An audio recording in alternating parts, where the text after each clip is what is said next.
Hi, folks. This is Troy Bichette, and I want to talk to you about certain things in my life that I generally haven't told anybody. Philosophy, metamorphosing, and a whole bunch of other stuff. So you can listen if you want. This is all about my being a transsexual female. So if you're not into that, you might want to pass on this short little video. It's going to be very short, like. No, I'm only kidding. It's going to be long. Alright, I started off at about 2 and 3 knowing who I was. I just love different things. My mama would wash the floor and sit at the edge of the floor in her kitchen in Roseville, Michigan, and paint her nails. And I was just overwhelmed by watching her put that red on her nails. And this is, really a long time ago, red was the big thing. And I was just a 2-3-year-old kid. Well, my mom finally one day broke down and said, "Why don't you come here, I'll paint your nails." Okay, so she painted my nails. I loved it. I didn't never want to take it off. I didn't want to do nothing. I didn't want to take it off. She goes, "You can have it on your nails until your daddy comes home. Right before your daddy comes home, you gotta take it off your nails." Okay. So this became an every couple day thing. Every time my mom would wash the floor, she'd get on there, scrub it by hand, because they used to use scrub brushes. And my mom had the cleanest floor in the world. You could probably eat off the floor. Bless her heart. Her name was Gladys Masalak. And she was my adopted mother, but she never really was my adopted mother. She was the mother who wanted me. When I was a child, I was given up for adoption as a baby. Planned, can't go into it. Had something to do with being Italian and the mafia and all this stuff. And they thought I'd be better off with my dad, the cop, and my mom, the homemaker, who used to work for Burroughs and did key punching. Anyways, let's get down to the business here. I've always been female. Unfortunately, I had to live a minor life for a few years as a boy because society would not allow me to metamorphose into who I really am. Well, I went through elementary school. I was always a head taller than all the boys. So therefore, girls tall, boys small. And as boys get bigger and become men, and girls just level out somewhere, okay? Well, that was like me. And, I say boys small, girls tall. Men are small, and girls are... Oh, that's a joke. I just want to let you know. And now don't start coming to me and wanting to compare anything, because I don't have it anymore. I got tormented, abused, hit, beaten. Got tired of it. I got tired of being pushed in corners. So I came out. I never really got beaten. I got cornered. They call me names. They call me ugly names. And a few kids felt what it was like for me to be in a corner. Because I came out punching. I hated it. I always hated fighting. I was not one for fighting. I was forced to play with war toys as a kid because all the other kids in the block were playing with war toys when I wanted to play with Barbies.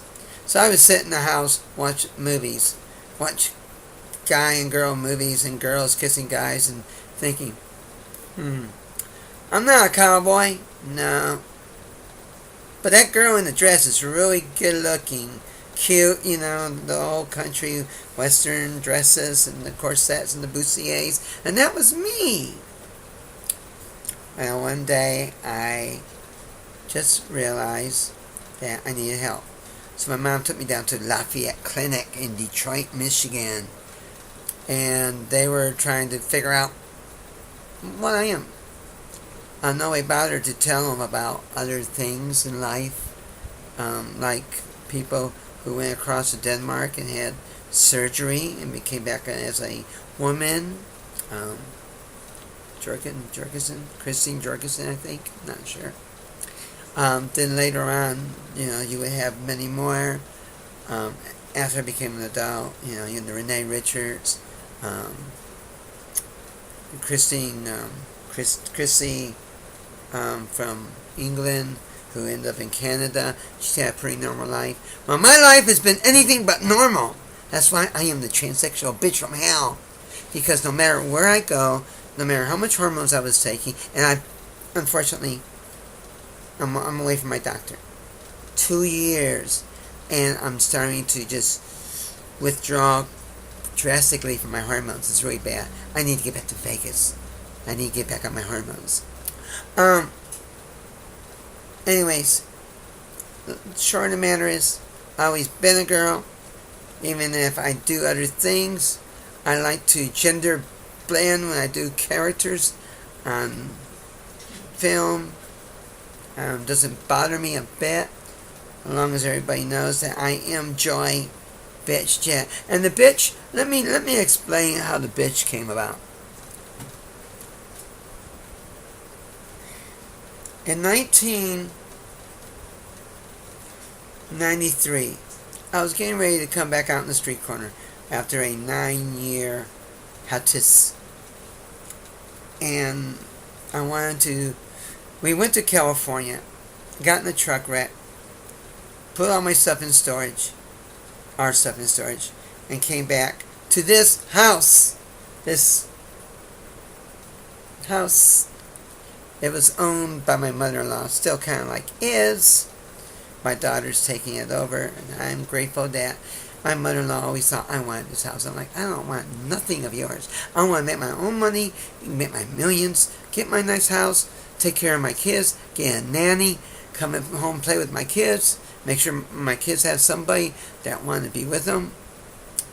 We were both working parents, and we love working. We love making money, and when my first child was born, before she was born, my wife Sharon told me she did not want to stay at home. She wanted to work because I had the unstable job. I was a street corner comedy performer who made $300 a week minimum. A week. She made $300 every 2 weeks, $330 every 2 weeks, and I only worked Wednesday, Thursday, Friday, Saturday.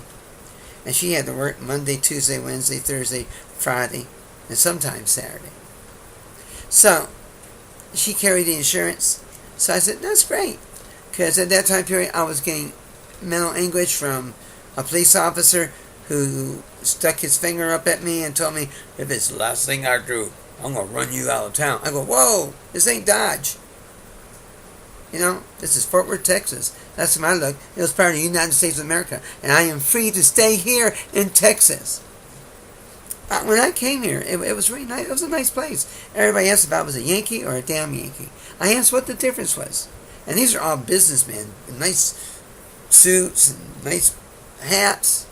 They say, a Yankee goes home, but a damn Yankee stays. I looked at him and I said, now consider me a damn Yankee because I'm staying. I stayed from 1977 to the 90s. 2002, I permanently left for Vegas. In 2013, I came here because I was ill. And I never saw my grandkids, not one of them. And my kids, I love them all. If I could, I'd take them back to Vegas and raise them myself. Because I'm that type of parent. I love kids. Which was where I was coming from. My mother and I spent a lot of time together. We only spent 11 years together. Not even 11. About 11. My mama, when I was about 8 years old, decided that she wanted to go to her honeymoon place with my daddy. We either go to Niagara Falls, Canada, or to Wilkes-Barre, Pennsylvania, to see my Uncle Jake, my daddy's side of the family. which is a whole nother story. Anyways, we went to Niagara Falls. We had a beautiful time. We saw the American Falls. We always went on the Canadian side because that's where my dad and mom had their honeymoon. We came back home. My mom went to have the exploratory surgery that she was supposed to have before we left. They opened her up and they said that it was too late. She had terminal cancer. For 3 years, all I heard was screaming in the bedroom. My dad giving her morphine shots. She being pulled out at 2, 3 o'clock in the morning, 1 o'clock, 2, 3 o'clock in the morning by ambulance. Stretcher coming past my bedroom to take my mom away. And finally, on January 20th, 1967. And no, I am not this old. I was born in the 80s, okay?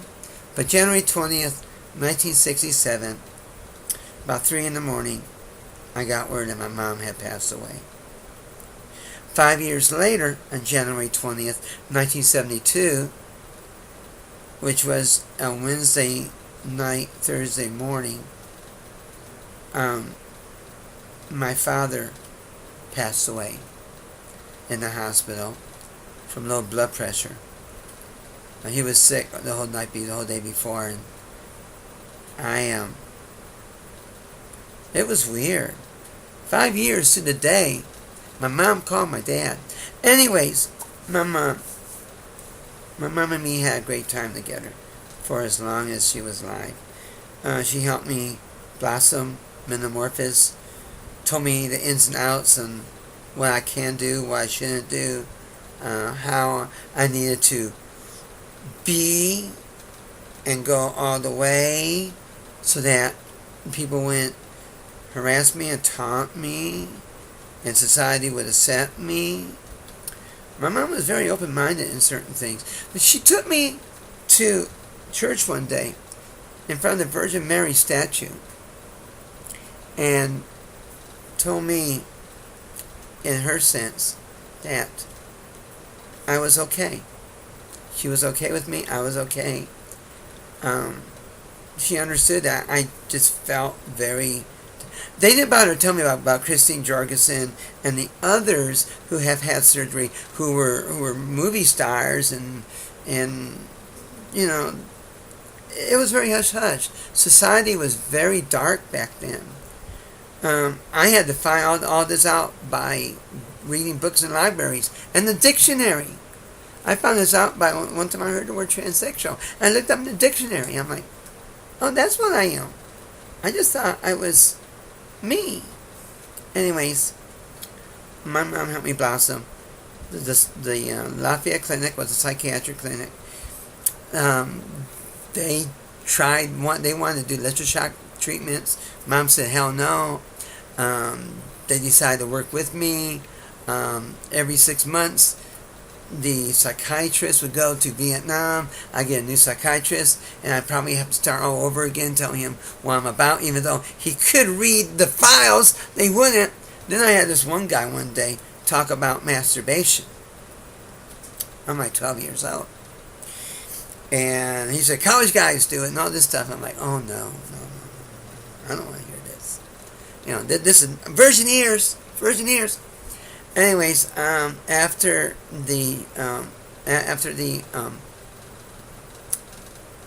my hour with the psychiatrist, my dad asked me, how did it go? I said, okay. I learned about masturbation today. My father got mad, went in there, yelled and screamed. He was a cop, Detroit cop. I'm surprised he didn't pull out his revolver. And he just turned around and said, hey, you know, I could tell you the rest of the story, but there was a lot more to it, but I'm not going to because it got very, very ugly. And the point of the matter is, my dad took me away from my psychiatric gender dysphoria therapy, whatever you want to call it, okay? I probably had succeeded to go as far as I could with this clinic. Anyways. But it didn't stop me from being who I was, you know. I go to school with my bras and panties on, dark shirt, whatever, okay? And I was me, and I didn't do gym. Gym was a very negative thing. My father got remarried. when I was in high school. And actually, I think it was ninth grade. I was in junior high school. My dad got remarried in 1969. And they got to where I didn't have to do gym. And that was great because I didn't want to undress in front of the boys. And I couldn't undress in front of the girls. So I love exercising. I bike ride. I would walk, I would hike. Bike riding would be 20, 30, 40-mile runs until my equilibrium problem in 1983 came. And now I can't get on a bike, and I'm trying to beat that so I can get back on a bike. Because biking, I can't walk that much anymore. I love walking, but I get these sores on my feet. Anyways, I'm getting off subject here. I went to Vegas, and I did kind of like the Lou Reed thing. Where everybody here knew me as Nasty Joey Jet and Jammo, and I was dressed up, and I got pictures of me in sexy dresses on the street corner. People were like, "Oh, that's part of your game." No, you'll do anything for a buck. No, this is me. Anyways, yeah, Bode, Texas, rednecks. I'm on the street corner in a crop top and short shorts, and I'm just dancing away like I would, get my guitar, put on my ball cap, and do Jammo. I'm the Tracy Ullman of the street corners. That's the way you can look at me. Yeah, Tracy Ullman, she did all these gender-bending characters, guys, girls, whatever. That's me. I just did that on the street corner. Well, in 2002, I went to Vegas, and decided that I did not want to do gender-bending anymore. And I decided that I really didn't want to be the transsexual bitch from hell. I did, but I didn't. Then one day I started reading about Janet Mock and the rest of my sisters out there coming out of the closet. They got beautiful. They have surgeries. They're beautiful. They're undetectable. And they turn around and they say, "I'm transgender." I'm like, you go ahead and do that, In my books, I always wanted to cross the line, have kids, have a spouse, and be happy. Well, I had the spouse, I had the kids, and I always tried to be happy. My oldest daughter knew about it from the time she was born, and this is big back then, because, I'm in Texas. I go to a mall and I would hold it for hours, so I just wouldn't have to go. But if I had to change a diaper, I go into a bathroom and I would just change I just change the diaper and come back out. That was it, People knew me.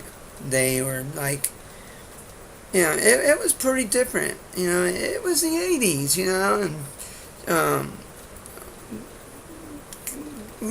Boy George came out, and his boyfriend Marilyn, who was very slender and looked very feminine, was there, and I was way before all this. I was before this movement. I was doing this back little kid. Anyways, I just want to let you all know that my life kind of sucked. Occasionally it does suck. I'm here. I'm having medical problems with my feet, and all I get out of the hospital is people wanting me to cut off my feet, and when I don't, doctors get mad. They want to do testing on me, I let them. They don't want to do the testing because I'm transsexual female, and they want to just get rid of me, and I have been literally thrown out of Harris Hospital of Fort Worth, Med Plaza Hospital of Fort Worth, which is hooked up to Sunrise Hospital in Las Vegas, which always gave me hell. And the worst of them all is Baylor.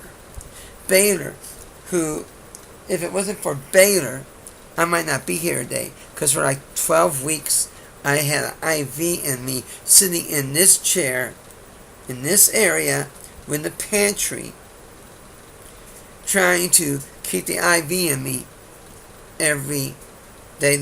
I went through this thing where they stuck it in your arm and you just hook it up for 12 weeks. Then they omitted the fact that my other foot was in pain.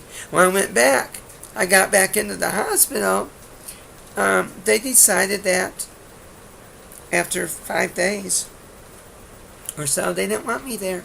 So they brought up 5 administrators, 4 administrators and the nurse, and ganged up on me and started saying, well, you can't walk around. You can't do this. You can't do that. I'm like, I'm in the hospital. I'm not dead. I want to be able to go. There was a gas leak in my room, in the bathroom. It would constantly smell like gas. I wanted to get out of there because I was having breathing problems and panic attacks. And Baylor Hospital, which is, what's the name of that hospital? Oops. The name of the hospital is Scott White Baylor Hospital, or Baylor Scott White Hospital.